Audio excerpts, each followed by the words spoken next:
Cuando cayeron los baldes, en un primer momento solo oyó un fuerte ruido metálico que se abría paso a través de la música y luego sintió que la bañaba una tibia humedad.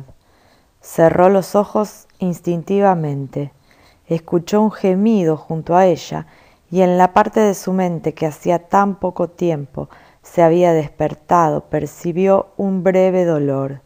Tommy. La música se detuvo con un estrépito discordante y unas pocas voces quedaron en el aire como cuerdas rotas. En la súbita inercia de la expectación, que llenaba el vacío entre el hecho y la realización como una condena a muerte, oyó claramente que alguien decía: «¡Dios mío, si es sangre!». Un momento después, como para revelar la verdad en toda su dimensión, para señalarla con horrible claridad, alguien dio un alarido. Carrie permaneció sentada con los ojos cerrados y sintió la masa negra del terror que crecía en su mente. Su madre tenía razón después de todo. Habían vuelto a burlarse, la habían engañado. Una vez más, era la víctima de la broma. El horror de la situación debería haber sido algo conocido para ella, pero no lo era. Se habían burlado allí, delante de todos, y habían repetido la escena de la ducha, solo que la voz había dicho: «Dios mío, sí es sangre», algo demasiado horrible como para atreverse a contemplarlo. Se abría los ojos y era verdad. ¿Qué haría entonces? ¿Qué haría? Alguien comenzó a reír, el sonido solitario y asustado de una hiena, y ella abrió los ojos, los abrió para ver quién era, y era cierto, la pesadilla definitiva. Estaba cubierta y chorreaba, la habían empapado con el velado secreto de la sangre ante todos ellos y su pensamiento. Tenía el horrible color púrpura de su repulsión y su vergüenza. Podía sentir su olor, y era el hedor de la sangre, ese espantoso olor húmedo y metálico. En un vacilante caleidoscopio de imágenes, vio la sangre que corría espesa por sus muslos desnudos, oyó el incesante golpeteo de las duchas sobre las baldosas, sintió el suave roce de los tampones y los paños contra su piel, mientras unas voces la urgían diciéndole que se lo tape. Saboreó la espesa e inagotable amargura del horror. Finalmente habían conseguido darle la ducha que ellas tanto deseaban. Una segunda voz se unió a la primera y luego se oyó una tercera, la aguda risita de soprano de una chica, una cuarta, una quinta, 6, una docena, todos se reían. Big Mooney se reía. Podía verlo. Tenía el rostro paralizado por la impresión, pero la risa salía de todas maneras. Permaneció inmóvil, dejando que el ruido le llegara en oleadas. Todavía eran hermosos y había encanto y magia, pero había ido más allá y el cuento de hadas tenía el color verdoso de la putrefacción y el mal. Y, en esa última historia, ella mordería la manzana envenenada, recibiría el ataque de los duendes y moriría devorada por los tigres. Una vez más se estaban riendo de ella, y de pronto vio con claridad. Se apoderó de ella la conciencia de que había sido cruelmente burlada y un horrible grito sin ruido, «¡Me están mirando!», luchó por salir de su garganta. Se cubrió el rostro con las manos para ocultarlo y tambaleándose se levantó de la silla. Su único pensamiento era correr, salir de la luz, dejar que se la tragaran las tinieblas y la ocultaran. Pero era como tratar de correr con el agua hasta la cintura. Su mente traidora había retardado el tiempo y parecía que todo se arrastraba. Parecía que todo se arrastraba, como si Dios hubiese cambiado la velocidad de la escena de 78 revoluciones a 33 1/3. Incluso la risa parecía tener un sonido más profundo y se había reducido a un rumor sordo, lento y siniestro. Sus pies se enredaron y estuvo a punto de caerse del escenario. Recobró el equilibrio, se inclinó y saltó al suelo. Subió el volumen de esa risa rechinante. Parecía que restregaban piedras unas contra otras. No quería ver, pero no pudo evitarlo. Las luces eran demasiado brillantes y alcanzó a ver todos sus rostros, las bocas, los dientes, los ojos. Podía ver sus propias manos ensangrentadas ante sus ojos. Mr. Harding corría hacia ella y su cara estaba inundada de falsa compasión. Bajo la superficie, Carrie podía ver cómo la verdadera Mrs. Harding sofocaba una risita obscena. Mrs. Harding abrió la boca y su voz se escuchó lenta, profunda, horrible. «Déjame ayudarte, querida, lo siento tanto». Concentró en ella su fuerza. «Doblégate». Y Mrs. Harding se precipitó contra la pared del costado del escenario, cayó al suelo y quedó allí hecha un montón informe. Carrie se lanzó a correr. Corrió por en medio de ellos. Tenía las manos sobre la cara, pero podía ver a través de la prisión de sus dedos, podía verlos a ellos, ver que eran hermosos y estaban envueltos en la luminosa vestimenta de la aceptación. Los zapatos brillantes, las pieles tersas, los complicados peinados, los fulgurantes vestidos. Se apartaban de ella como si llevara la plaga, pero no dejaban de reír. Luego, disimuladamente, alguien estiró un pie. Sí, claro, eso es lo que viene ahora, claro. Y ella cayó hacia adelante, quedó apoyada en las manos y las rodillas y comenzó a andar a gatas con el pelo ensangrentado colgando ante sus ojos, a arrastrarse como San Pablo en el camino de Damasco, cuando sus ojos habían sido cegados por la luz. Ahora tenía que esperar que alguien le diera una patada en el trasero, pero nadie lo hizo y, torpemente, se puso de pie. Se empezó a acelerar el ritmo de las cosas. Había salido al vestíbulo y ya bajaba las escaleras por las que ella y Tommy habían subido elegantemente 2 horas atrás. Tommy está muerto. Ese es el precio por traer la plaga al lugar de la luz. Bajó con torpes zancadas, mientras sentía que las risas revoloteaban como pájaros alrededor de su cabeza, y luego la oscuridad. Cruzó el ancho césped que había frente a la escuela, perdió los zapatos y siguió corriendo descalza. El cuidado césped era como terciopelo, ligeramente cubierto de rocío. La risa había quedado atrás y comenzó a calmarse un poco. Esta vez sus piernas sí que se enredaron y cayó de bruces cerca del asta de la bandera.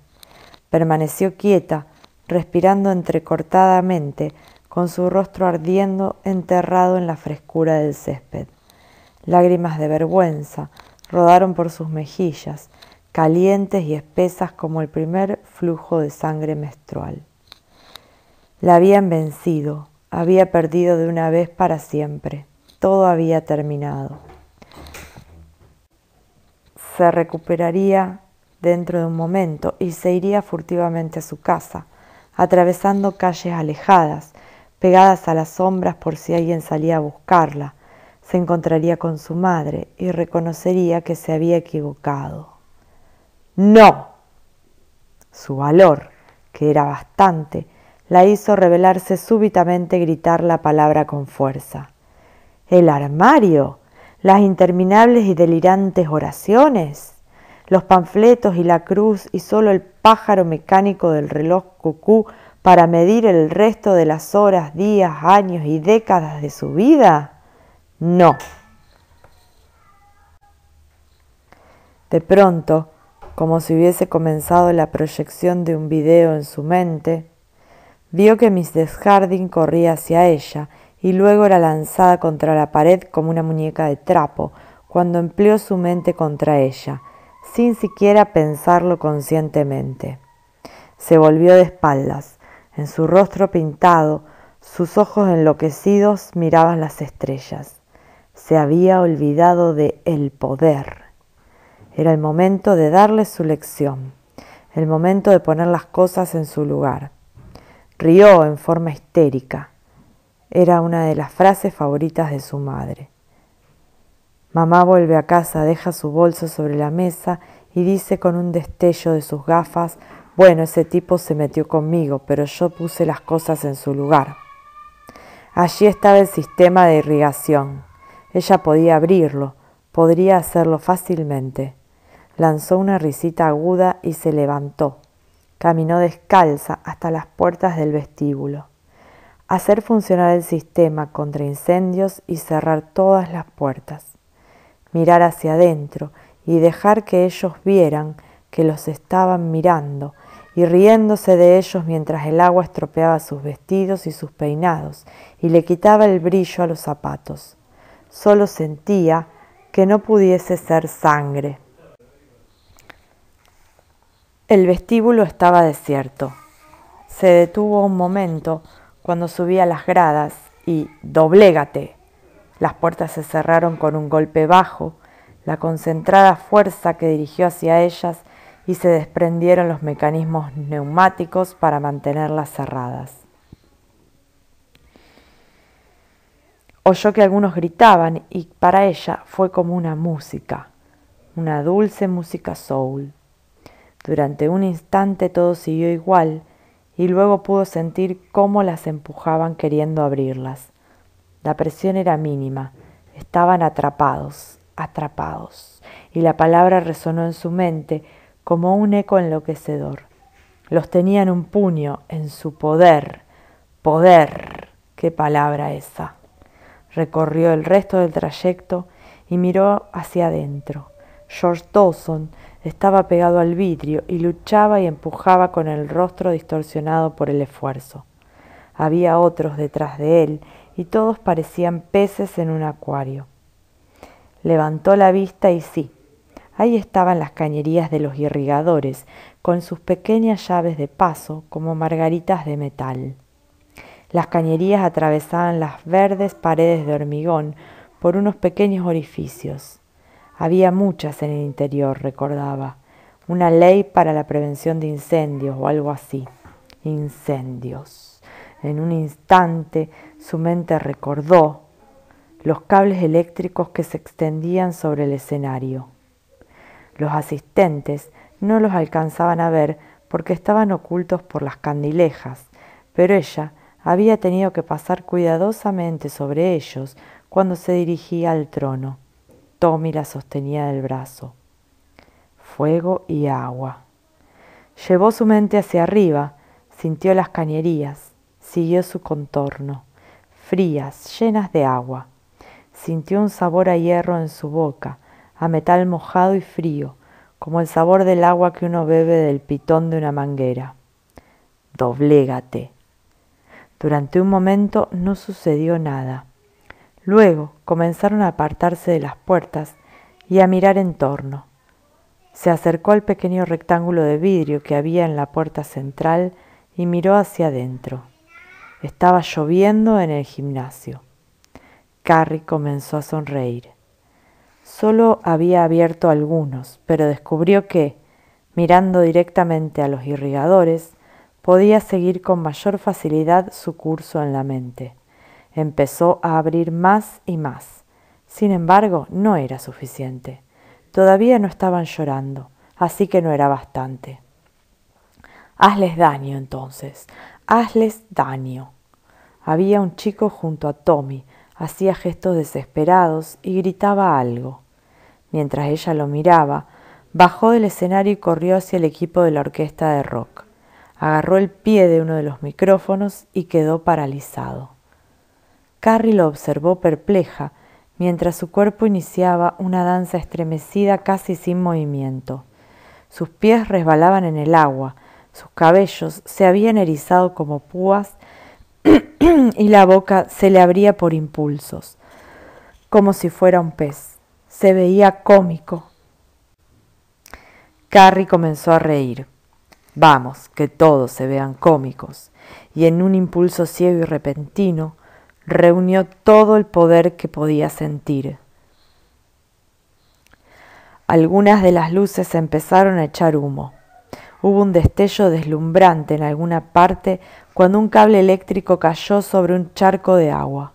Se producían sordos golpes en su mente cuando los cortocircuitos operaban inútilmente.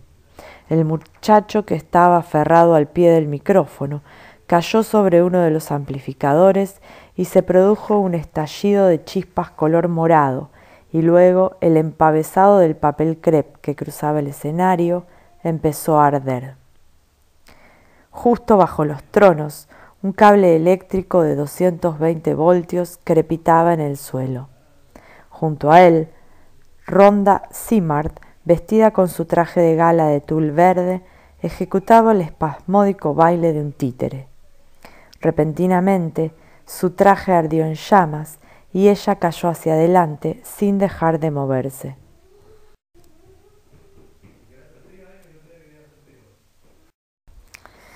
Quizá ese fue el momento en que Carrie perdió el control. Se apoyó contra las puertas. Su corazón latía frenéticamente, pero su cuerpo estaba helado como un témpano. En su rostro lívido se destacaban 2 afiebradas manchas rojas que coloreaban sus mejillas. Su cabeza palpitaba intensamente y había desaparecido todo pensamiento consciente. Se alejó de las puertas tambaleante y las mantuvo cerradas, aunque sin propósito ni plan alguno.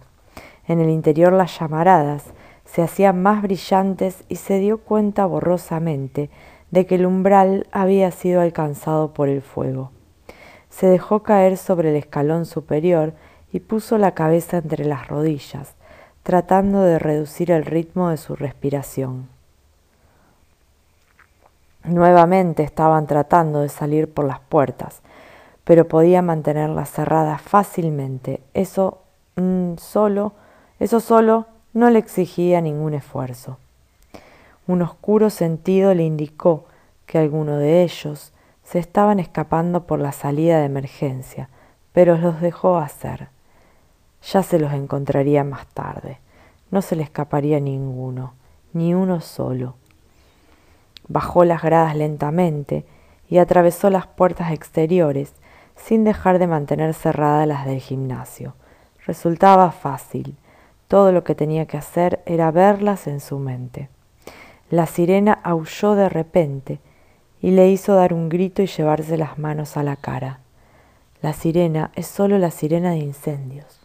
Por un momento, su mente perdió de vista las puertas del gimnasio y algunos de ellos casi lograron salir.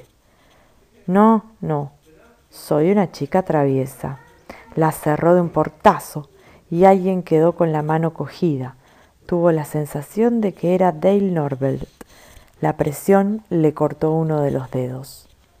Tambaleándose, como un espantapájaros de ojos desorbitados, cruzó el césped en dirección a la calle Main. A su derecha estaba el centro de la ciudad, los grandes almacenes, la Kelly Fruit, el salón de belleza y peluquería, las gasolineras, la comisaría, el cuerpo de bomberos. Apagarán mi incendio, pero no lo conseguirían. Lanzó una risita aguda y el sonido tenía algo demencial, algo triunfante, perdido, aterrado. Llegó a la primera boca de incendios y trató de hacer girar la enorme tuerca pintada de uno de los costados. Vaya, era pesada, era muy pesada. Un metal apretado con fuerza para hacerla desistir. No importaba. Lo torció con mayor fuerza y sintió que cedía. Luego el otro lado y luego la parte superior. Enseguida retrocedió un poco e hizo girar los 3 al mismo tiempo. Se desatornillaron en un instante. Se produjo un estallido de agua. Una parte del chorro caía hacia los lados y la otra era lanzada hacia arriba. Una de las tuercas pasó volando a mortífera velocidad a 1 metro de ella.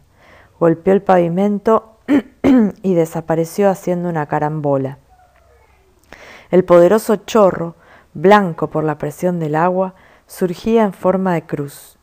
Sonriendo a tropezones, con el corazón dando más de 200 latidos por minuto, empezó a andar hacia la Plaza Grass. No se daba cuenta de que restregaba sus ensangrentadas manos contra su vestido, como Lady Macbeth, o que estaba llorando incluso cuando se reía, o que una oculta parte de su mente buscaba ansiosamente la total y definitiva autodestrucción, porque se los iba a llevar con ella e iba a haber una gran hoguera hasta que toda la tierra estuviera impregnada de su hedor. Abrió la boca de incendios de la Plaza Grass y luego empezó a bajar hacia la gasolinera Amoco. Casualmente, fue la primera que encontró, pero no iba a ser la última. Del testimonio bajo juramento presentado por el sheriff Otis Doyle ante la Comisión Investigadora del Estado de Maine, de El informe de la Comisión White, páginas 29 y 31. Sheriff, ¿dónde se encontraba usted la noche del 27 de mayo? Estaba en la ruta 179, conocida como el Old Benton Road, investigando un accidente de coche. En realidad se encontraba fuera de los límites de Chamberlain y correspondía a Durham, pero yo estaba ayudando a Mel Crasher, el jefe de policía de Durham. ¿En qué momento recibió las primeras informaciones respecto de los sucesos que ocurrían en la escuela Ewen? El agente Jacob Plessy me lo comunicó por radio a las 22:21 horas. ¿Cuál fue esa comunicación? El agente Plessy me informó que había problemas en la escuela, pero que no sabía si era algo serio. Dijo que escuchaba un griterío y que alguien había hecho funcionar la alarma contra incendios. Agregó que se dirigía al lugar para investigar los hechos. ¿Dijo que se había declarado un incendio en la escuela? No, señor. ¿Le pidió que volviera a informarle? Sí. ¿Cumplió sus instrucciones? No. Murió en la explosión de la gasolinera Amoco, situada en la esquina de Main y Summer. ¿Y volvió a recibir una comunicación radiofónica relacionada con Chamberlain? Sí, a las 22:42. En ese momento volvía a Chamberlain con un sospechoso en el asiento trasero de mi coche, un conductor borracho. Como ya he dicho, el caso correspondía a Mel Crasher, pero Durham no tiene cárcel. Cuando llegué con él a Chamberlain no quedaba mucho de la nuestra. ¿Qué comunicación recibió a las 22:42? Recibí una llamada de la policía estatal que había sido retransmitida desde el cuerpo de bomberos de Morton. El despacho decía que había un incendio y aparentemente algunos disturbios en la escuela secundaria Ewen y probablemente una explosión. En ese momento nadie estaba seguro de nada. Recuerde que todo sucedió en un espacio de 40 minutos. Sí, estamos al tanto de eso, sheriff. ¿Y qué sucedió a continuación? Volví a Chamberlain haciendo funcionar la sirena y la luz intermitente. Trataba de comunicarme con Plessy, pero no obtenía respuesta. Fue en ese momento cuando escuché la voz de Tom Killian por la radio. Me decía confusamente que toda la ciudad estaba en llamas y que no había agua. ¿Sabe a qué hora fue eso? Sí, señor. A esa altura ya había empezado a llevar el control del tiempo. Eran las 22:58. Killian afirma que la gasolinera Amoco estalló a las 23. Yo me decidiría por un momento intermedio, digamos 22:59. ¿Y a qué hora llegó a Chamberlain? A las 23 horas.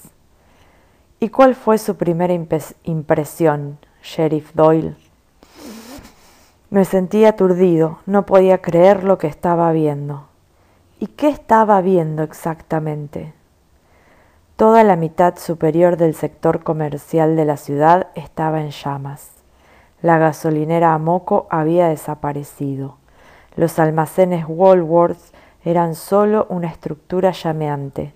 El fuego se había extendido hacia las fachadas de madera de 3 negocios que estaban cerca: el Duffy's Bar, la Kelly Fruit Company y el salón de billar. El calor era atroz. Las chispas caían sobre los techos de la agencia de propiedades Maitland y el negocio de automotores de Doug Brand. Seguían llegando camiones de bombero, pero era muy poco lo que podían hacer. Todas las bocas de esa calle habían sido destrozadas.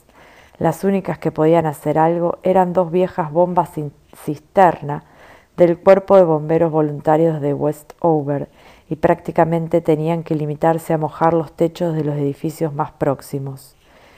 Y por supuesto que la escuela, bueno, sencillamente ya no estaba allí.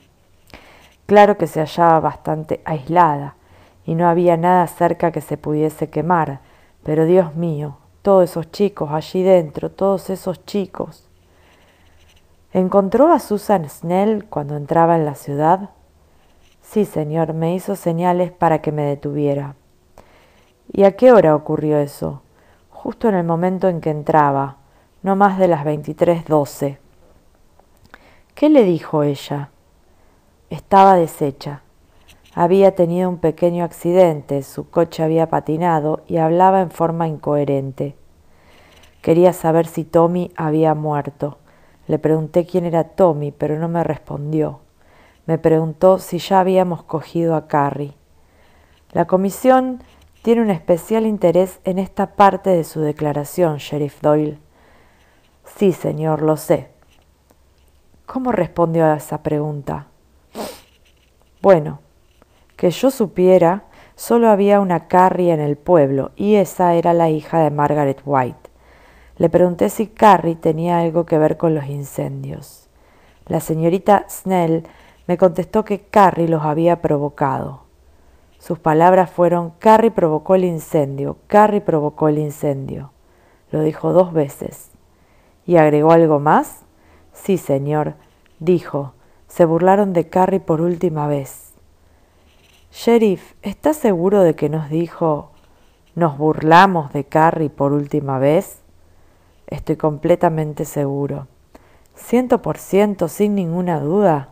Señor, estábamos rodeados por una ciudad que se incendiaba. ¿Usted había estado bebiendo? ¿Cómo? Le pregunto si la señorita Snell, había estado bebiendo. Usted dijo que había chocado. Creo que dije que su coche había patinado. ¿Y no está completamente seguro de que no dijo nos burlamos en vez de se burlaron? No sé, supongo que podría haberlo dicho, pero... ¿Y qué hizo entonces la señorita Snell? Se echó a llorar. Yo le di una bofetada. ¿Por qué lo hizo? Me pareció que tenía un ataque de histeria. ¿Y llegó a tranquilizarse? Sí, señor, se calmó y recuperó el control bastante bien al enterarse de que probablemente su novio había muerto. ¿La interrogó? Bueno, no como uno interrogaría a un criminal, si se refiere a eso. Le pregunté si sabía algo acerca de lo que había sucedido. Repitió lo que ya había dicho, pero con más calma. Le pregunté dónde se encontraba cuando comenzaron los disturbios y ella me respondió que estaba en su casa. ¿Continuó el interrogatorio? No, señor. ¿Le dijo algo más? Sí, señor. Me rogó que encontrara a Carrie White. ¿Y cómo reaccionó usted ante esa petición? Le dije que se volviera a su casa. Gracias, Sheriff Doyle. Vic Mooney emergió tambaleándose de las sombras cerca del autobanco de Bunker Trust. Había una sonrisa dibujada en su rostro, una sonrisa enorme, espantosa, casi siniestra, una sonrisa que flotaba ausente en la llameante oscuridad como un esquivo rasgo de locura. Su cabello, que había sido cuidadosamente alisado para desempeñar sus funciones de maestro de ceremonias, estaba ahora erizado, revuelto como un nido. Pequeñas gotas de sangre, originadas por alguna caída que ya no recordaba, durante su enloquecida fuga del gimnasio, marcaban su frente. Tenía un ojo amoratado y cerrado, como si se lo hubiesen atornillado. Se acercó al coche patrulla del sheriff Doyle, chocó contra él, rebotó como una bola de billar y sonrió al borracho que dormitaba en el asiento trasero. Luego se volvió hacia Doyle, quien acababa de despedirse de Susan Snell. El fuego lo cubría todo con vacilantes sombras de luz y daba a las cosas el tono marrón de la sangre seca. Cuando Doyle se volvió, Vic Mooney se aferró a él. Lo abrazó como un enamorado, lo rodeó con ambos brazos y lo apretó, mientras lo miraba con sus ojos desorbitados y su sonrisa extraviada. «Vic», comenzó a decir Doyle. «Cortó los cables», dijo Vic y sonrió con aire ausente. «Cortó todos los cables y abrió el agua y ¡paf, paf, paf! ¡Vic! No podemos dejarlos. Oh, no, no, no, no, no podemos. Carrie cortó los cables. Rhonda Simard se quemó. Oh, Dios mío». Doyle le dio un par de bofetadas. La callosa palma de su mano produjo un chasquido sordo al golpear la cara del muchacho. El grito se extinguió con un repentino sobresalto, pero la sonrisa permaneció, como un eco maligno, una sonrisa incierta, horrenda. «¿Qué sucedió?», preguntó Doyle con aspereza. «¿Qué sucedió en la escuela?». «Carrie», murmuró Vic. «Carrie fue lo que sucedió en la escuela. Ella...». Su voz se desvaneció y se quedó mirando estúpidamente el suelo. Doyle lo sacudió bruscamente. Los dientes de Vic entrechocaron con un ruido de castañuelas. «¿Qué pasa con Carrie?». «La reina del baile», dijo Vic entre dientes. «La empaparon de sangre, a ella y a Tommy». «¿Qué?». Eran las 23:15. La gasolinera Citgo en la calle Summer estalló con bronco estruendo. La calle se iluminó como un mediodía y ambos se apoyaron vacilantes en el coche, protegiéndose los ojos con las manos.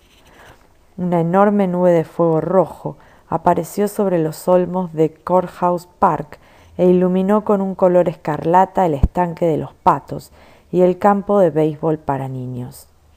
En medio de la voraz crepitación que siguió, Doyle pudo distinguir el repiqueteo de los trozos de vidrio, las tablas y los pedazos de hormigón de la gasolinera que volvían al suelo. Una segunda explosión los hizo nuevamente echarse hacia atrás. Todavía no lograba entender que eso estaba ocurriendo en Chamberlain, por el amor de Dios, donde bebía limonada en la soleada terraza de su madre y hacía de árbitro en los encuentros amistosos de baloncesto, y donde todas las noches hacía un último recorrido por la Ruta 6 hasta llegar más allá de Cavalier antes de acostarse a las 2:30 todas las madrugadas. Su ciudad estaba en llamas. Tom Killian salió precipitadamente de la comisaría y corrió hacia el coche de Doyle. Su cabello erizado apuntaba en todas direcciones. Vestía unos pantalones de trabajo de un verde sucio, una camiseta y llevaba los zapatos cambiados, pero Doyle pensó que nunca en su vida se había alegrado tanto de ver a alguien. Tom Killian era parte de Chamberlain como todos los demás, y ahí estaba, intacto. «¡Santo Dios!», dijo jadeando. «¿Viste eso?». «¿Qué ha sucedido?», preguntó Doyle bruscamente. «Me he hecho cargo de la radio», dijo Killian. «De Moton y de Westover querían saber si debían mandar ambulancias y les dije que por Dios, sí, que mandaran de todo, incluso coches fúnebres. ¿Hice bien?». «Sí», respondió Doyle y se alisó el cabello. «¿Has visto a Harry Block?». Block era el comisario de los servicios públicos y eso incluía el agua. «No, pero el agente Dagan dice que consiguieron agua en el viejo Rennet Block, al otro lado de la ciudad. Están extendiendo las mangueras ahora. Reuní a algunos chicos y están instalando un hospital en la comisaría. Son buenos muchachos. pero el piso se te va a llenar de sangre. Otis Doyle sintió que lo invadía una sensación de irrealidad. Esta conversación no tenía lugar en Chamberlain, no podía ser. Está bien, Tommy, era lo que tenías que hacer. Vuelve allí y comienza a llamar a todos los médicos que encuentres en la guía telefónica. Yo voy a ir a la calle Summer. De acuerdo, Otis, si te encuentras con la loca esa, ten cuidado. ¿Con quién?, preguntó Doyle. No era un hombre violento, pero en ese momento estaba ladrando. Tom Killian se echó hacia atrás. Carrie White. ¿Quién? ¿Cómo lo sabes? Killian parpadeó lentamente. No sé, solo que se me vino a la cabeza. Del indicador eléctrico automático nacional de la Associated Press, 23:46 horas. Chamberlain, Maine. Un desastre de grandes proporciones se ha abatido sobre la ciudad de Chamberlain, Maine, esta noche. Un incendio que, según se cree, se originó en la escuela secundaria Ewen durante una fiesta escolar, se ha extendido hacia el centro de la ciudad, causando múltiples explosiones que han arrasado gran parte del sector. Nos informan que un barrio residencial situado al oeste del centro también se encuentra en llamas. Sin embargo, en este momento la mayor inquietud está centrada en la escuela, donde se efectuaba un baile de fin de curso. Se cree que muchos de los asistentes quedaron atrapados en el interior. Un oficial de bomberos de Westover, que acudió al lugar, dijo que hasta el momento había 67 muertos, la mayoría de ellos alumnos de la escuela. Cuando se le preguntó a cuánto podía ascender el total, respondió: «No lo sabemos, nos da miedo calcularlo. Esto va a ser peor que lo del Coconut Grove». Según últimas informaciones, en este momento hay 3 incendios que se extienden sin control. Los rumores en el sentido de que estos siniestros han sido provocados intencionadamente no han sido confirmados. Fin. No hubo más informaciones desde la Associated Press de Chamberlain. A las 0:06 se abrió la cañería central del gas en Jackson Avenue. A las 00:17, el auxiliar de una ambulancia de Moton lanzó una colilla cuando el vehículo se dirigía a toda velocidad hacia la calle Summer. La explosión destruyó casi la mitad de una manzana de un golpe, incluyendo las oficinas del periódico The Chamberlain Clarion. A las 00:18, Chamberlain quedaba aislado del resto del país, que dormía plácidamente. A las 00:10, 7 minutos antes de la explosión de la cañería de gas, la central telefónica sufrió una pequeña catástrofe: el bloqueo de todas las líneas telefónicas de la ciudad que todavía funcionaban. Las 3 atareadas muchachas que estaban de guardia permanecieron en sus puestos, pero eran totalmente incapaces de controlar la situación. Con una expresión de horror reprimido en los rostros, intentaban establecer comunicaciones que no recibían respuestas. Y así fue como Chamberlain se lanzó a las calles. Aparecieron como una invasión salida del cementerio, situado en el recodo que formaba la intersección de Bellsquez Road y la Ruta 6. Aparecieron en camisones blancos y en batas, como si estuviesen envueltos en mortajas. Salieron con pijamas y con rizadores.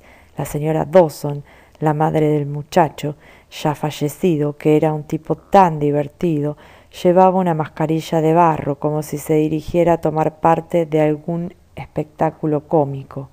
Salieron a ver qué había sucedido con su ciudad, a ver si estaba en realidad arrasada por el fuego, a ver si sangraba. Muchos de ellos también salieron a encontrar la muerte. Cuando Carrie salió de la iglesia congregacional donde había estado rezando, Carlin Street estaba atestada. Una marea de gente se movía en dirección al centro de la ciudad a la luz de la febril iluminación del cielo. Solo hacía 5 minutos que había entrado, después de abrir la cañería de gas. Había sido fácil. En cuanto se la imaginó tendida allí bajo la calle, había sido muy fácil. Pero le habían parecido horas. Había orado larga y profundamente, primero en voz alta, luego en silencio. Su corazón latía penosamente, con golpes sordos. Se le habían hinchado las venas de la cara y el cuello. Su mente estaba llena con el tremendo conocimiento de los poderes y de un abismo. Oró arrodillada frente al altar, con su ensangrentado vestido mojado y hechos jirones, y sus pies descalzos, que sangraban después de haber pisado una botella rota. Su respiración se agitaba en un sollozo, y la iglesia estaba llena del sonido de las cosas que crujían, oscilaban, se rasgaban a causa de la energía psíquica que surgía de ella. Caían los reclinatorios, volaban los himnarios, y un cáliz y una patena de plata surcaban silenciosos el aire en medio de la abovedada oscuridad de la nave, para ir a estrellarse contra una pared distante. Rezaba y no recibía respuesta. Allí no había nadie, o si había alguien, él o eso, no se atrevía a responder a su plegaria. Dios le había vuelto el rostro y, ¿por qué no? Ese horror también era obra de él. De modo que abandonó la iglesia, la abandonó para irse a casa y encontrarse con su madre y hacer que la destrucción fuera completa. Se detuvo en la última de las gradas y miró el tropel de gente que fluía hacia el centro de la ciudad. Animales, que se quemen entonces, que las calles se llenen con el olor del sacrificio, que el nombre de este lugar sea llamado Raqqa y él. Doblégate. Y los transformadores de corriente sobre los postes de alumbrado estallaron con una luz púrpura nacarada y escupieron chispas como una rueda de fuegos artificiales. Los cables de alta tensión cayeron sobre el pavimento y se amontonaron desordenadamente. Algunos corrieron y fue malo para ellos, porque en ese momento toda la calle estaba sembrada de cables y comenzó el olor y comenzó la quemazón. La gente empezó a gritar y a retroceder y tocó los alambres y se vio presa de una espasmódica danza eléctrica. Algunos ya estaban tumbados sobre la calzada con sus batas y sus pijamas ardiendo lentamente. Carrie se dio vuelta y miró fijamente la iglesia que acababa de abandonar. La pesada puerta se cerró con súbita violencia, como impulsada por un huracán. Se volvió y caminó en dirección a su casa. Del testimonio bajo juramento presentado por la señora Cora Simard ante la Comisión Investigadora del Estado. Señora Simard, tenemos entendido que usted perdió a su hija la noche del baile y lo sentimos profundamente. Trataremos de que esto sea lo más breve posible. Gracias. Quiero ayudar si puedo, por supuesto. ¿Se encontraba usted en la calle Carlin aproximadamente a las 00:12 cuando Carrieta White salió de la iglesia congregacional que se encuentra en esa calle? Sí. ¿Qué hacía usted allí? Mi marido se había ido a Boston a pasar el fin de semana por un asunto de negocios y Rhonda estaba en el baile de la escuela. Yo me había quedado sola en casa viendo la televisión mientras la esperaba. Estaba viendo la película que dan los viernes cuando sonó la sirena del ayuntamiento, pero no lo relacioné con la fiesta. Pero luego la explosión. No sabía qué hacer. Traté de llamar a la policía, pero la línea estaba comunicando y yo entonces... Cálmese, señora Simard, tiene todo el tiempo que usted quiera. Empecé a ponerme frenética. Hubo una segunda explosión. la de la gasolinera Amoco, ahora lo sé, y decidí bajar al centro a ver qué ocurría. Había un resplandor en el cielo, un resplandor horrible. En ese momento, el señor Shires comenzó a dar golpes en mi puerta. ¿La señora Georgette Shires?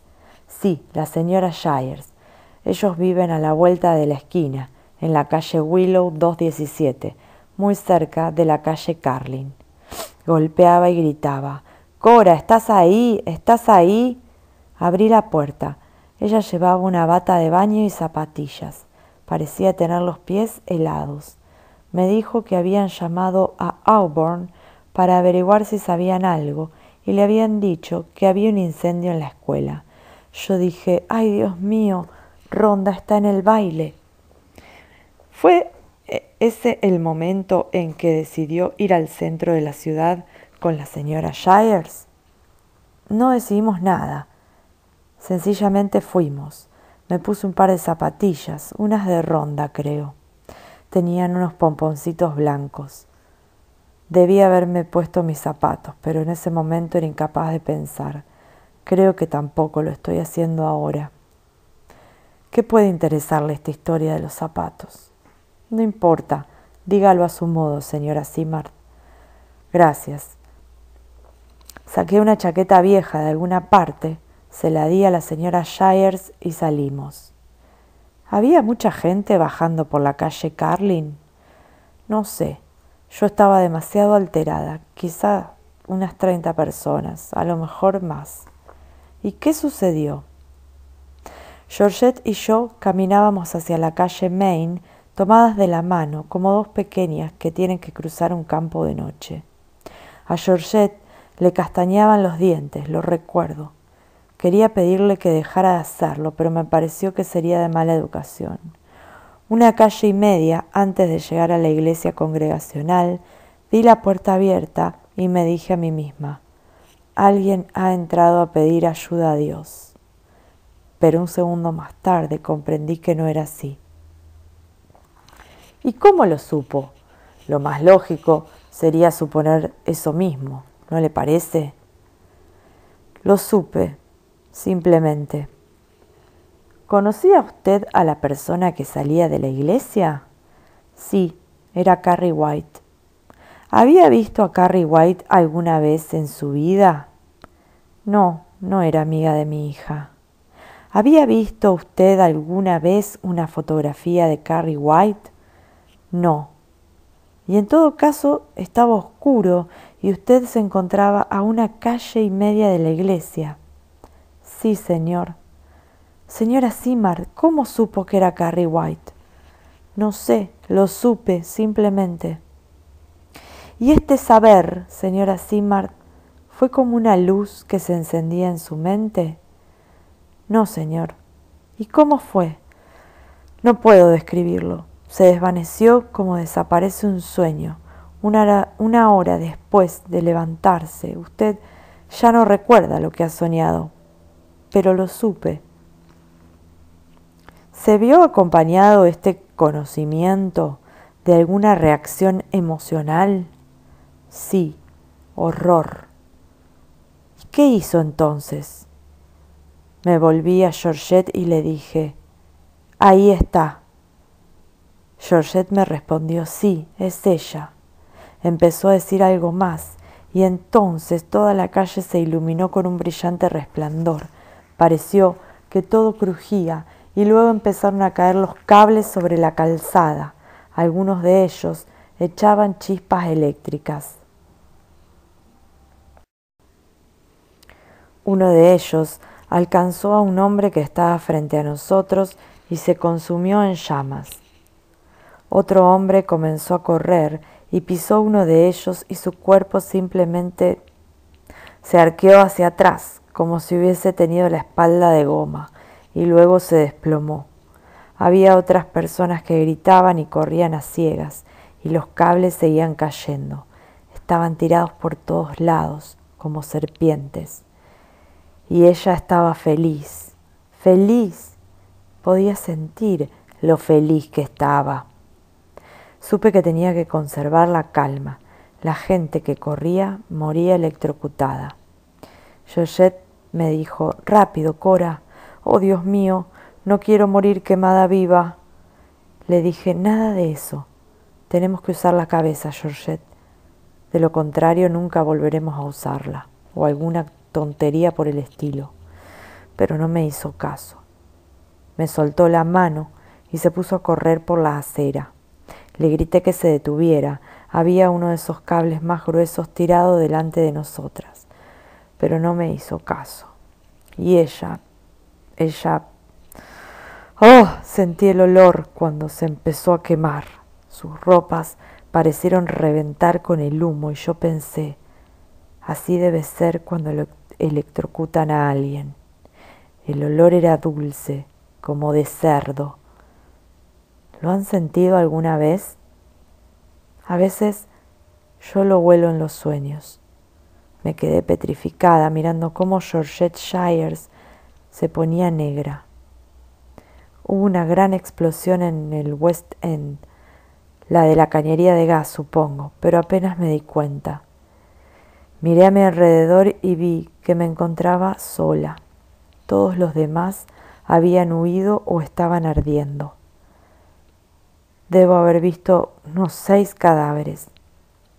Parecían montones de trapos viejos. Uno de los cables había caído en el portal de una casa a mi izquierda y empezaba a arder. Podía escuchar cómo las anticuadas tejas de madera reventaban como palomitas de maíz. Tengo la impresión de que permanecí mucho rato allí sin dejar de decirme que debía conservar la calma. Me parecieron horas. Empecé a temer que me diera un desmayo y cayera sobre uno de los cables, o que el pánico me hiciera correr, como a Georgette. Así que empecé a caminar paso a paso.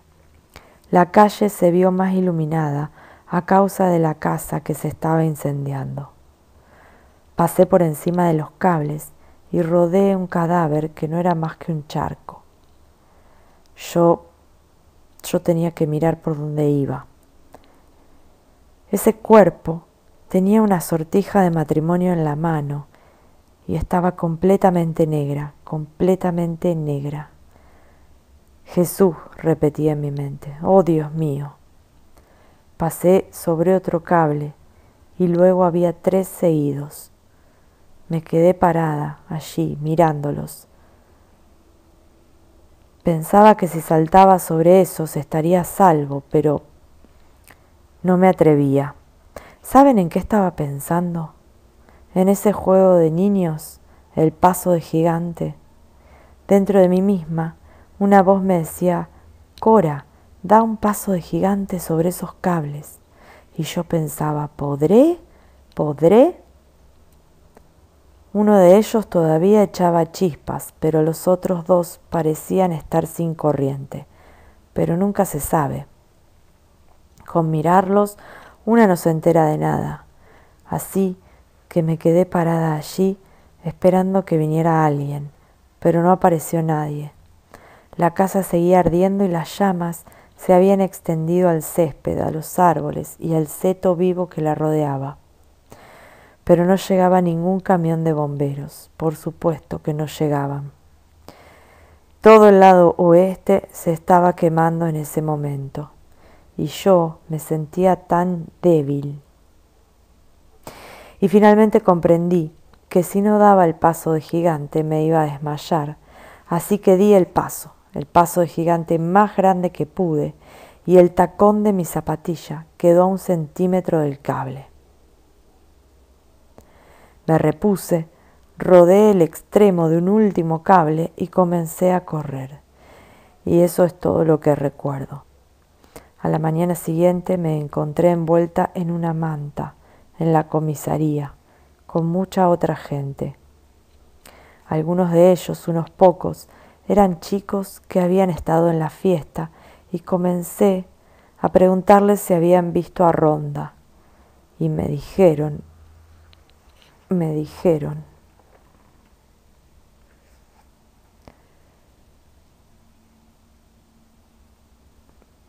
Personalmente, ¿usted está segura de que Carrie White lo hizo? Sí. Gracias, señora Simard.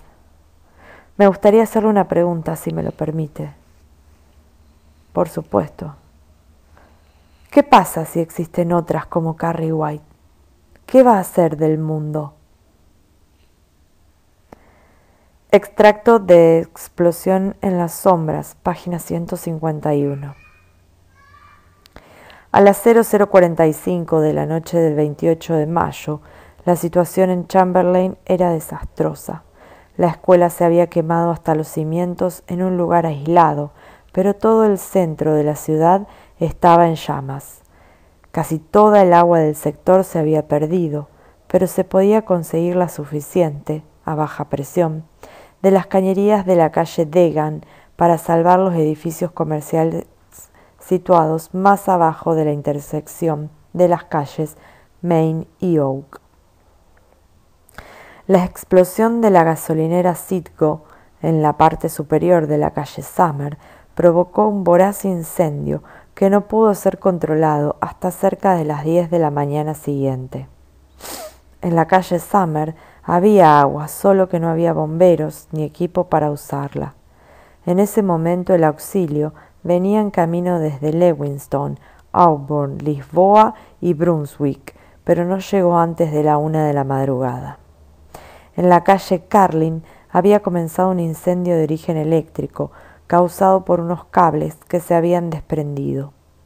En cuestión de horas, se iba a extender y a arrasar toda la parte norte de la calle, incluyendo el bungalow en el que Margaret White dio a luz a su hija.